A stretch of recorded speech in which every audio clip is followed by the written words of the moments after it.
اور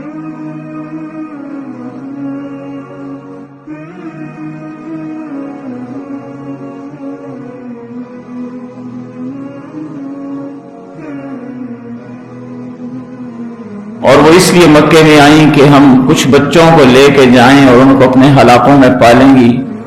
تو یہ مکے کے شہری لوگ ہیں، یہ ہمیں کچھ نہ کچھ خرچہ دے دیں گے،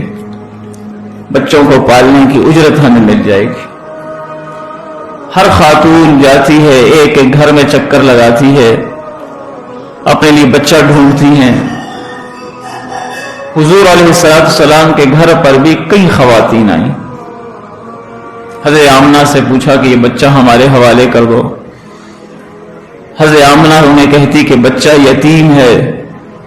یہ اشارہ تھا اس طرف کہ شاید ہم تمہاری صحیح خدمت نہ کر سکے۔ وہ عورت دروازے سے واپس چلی جاتی،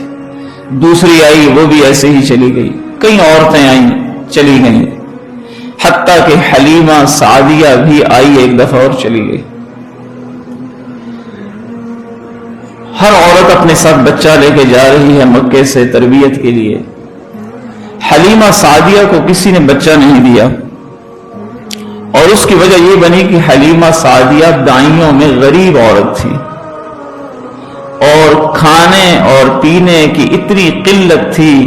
کہ خود حلیمہ سعدیہ کا اپنا بچہ دودھ پینے میں بھوکا رہ جاتا تھا۔ تو عورتوں کو ڈر تھا کہ اگر اس کو اپنا بچہ بھی دے دیا، اس کا تو اپنا بچہ وہ اچھی خوراک نہیں مل رہی، تو ہمارے بچے کی کیسے تربیت کرے گی، اسے کیسے پال سکیں گے۔ اس وجہ سے کسی نے بھی اپنا بچہ حلیمہ سعدیہ کو نہیں دیا۔ تو حلیمہ سعدیہ نے اپنے شوہر سے کہا کہ ہم یہاں سے جائیں اور خالی ہاتھ جائیں، یہ بات اچھی نہیں لگتی، چلتے ہیں وہیں یتیم بچہ لے لیتے ہیں، اور کچھ نہ کچھ اتنا تو ہوگا کہ میری گود میں بچہ تو نظر آئے گا۔ یہ آئیں حضرت آمنہ کے پاس، اور حضرت آمنہ سے کہا کہ ہماری درخواست ہے کہ وہ بچہ ہمارے حوالے کر دو۔ حضرت آمنہ نے پھر وہی بات کی کہ یہ تو یتیم ہے۔ یہ اشارہ تھا کہ ہم تمہاری کوئی اچھی خدمت نہیں کر سکیں گے، لیکن حلیمہ سعدیہ نے کہا بے شک یتیم ہو، پھر بھی مجھے ہی دے دو۔ حضرت حلیمہ سعدیہ کی گود میں حضور علیہ السلام کی آمد سے بڑے عجیب برکتیں ظاہر ہوئیں۔ حضرت حلیمہ سعدیہ کہتی ہیں کہ غربت اور تنگدستی کی وجہ سے، کھانا اچھا نہ ملنے کی وجہ سے میرے سینے میں اتنا دودھ نہیں تھا کہ میرا بچہ پی سکتا،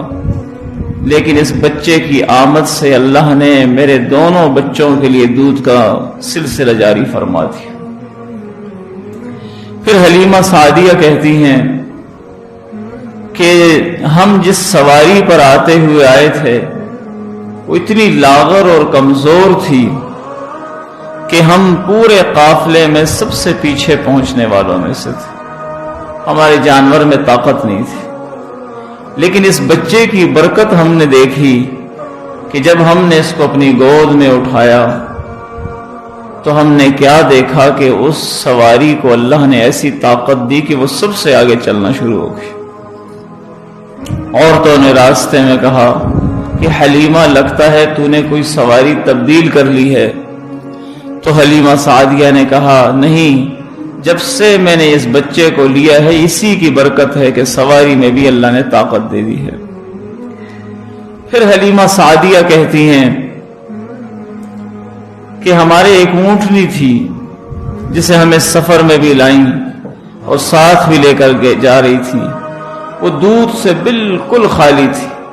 تھن اس کے خشک ہو چکے تھے، دودھ کا نام و نشان نہ تھا، لیکن اس بچے کی برکت ہم نے دیکھی کہ میرا شوہر جب اونٹنی کے پاس گیا اس کے تھن دودھ سے بھرے ہوئے تھے، اور کہتی ہیں کہ وہ ان کو نکالتے اور وہ خود بھی پیا، ہم نے بھی پیا، اور اللہ نے کیا کہ ہمارے گھر میں وسعت پیدا ہو گئی۔ پھر جہاں قبیلہ بنو سعد رہتا تھا اور حلیمہ سعدیہ رہتی تھی، وہاں کی صورتحال یہ تھی کہ وہاں جانوروں کو چارے کے لیے سبزہ نہیں ملتا تھا، اگر چرنے کے لیے جاتے بھی تو اکثر کانٹوں پر اور بڑے چھوٹے پتوں پہ گزارا کرتے تھے، اور شام کے وقت اکثر جانور جب لوٹ کے آتے تھے تو وہ جانور بھوکے ہوتے تھے، لیکن حضور علیہ السلام کی آمد سے اس علاقے میں حلیمہ سعدیہ کہتی ہیں کہ جہاں میرے جانور جاتے تھے، علاقے کے نہیں، جہاں صرف میرے جانور جاتے تھے،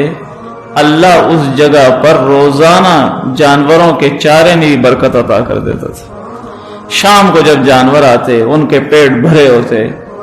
لوگ کہتے تھے کہ یہ حلیمہ سعدیہ کے جانور کہاں جاتے ہیں؟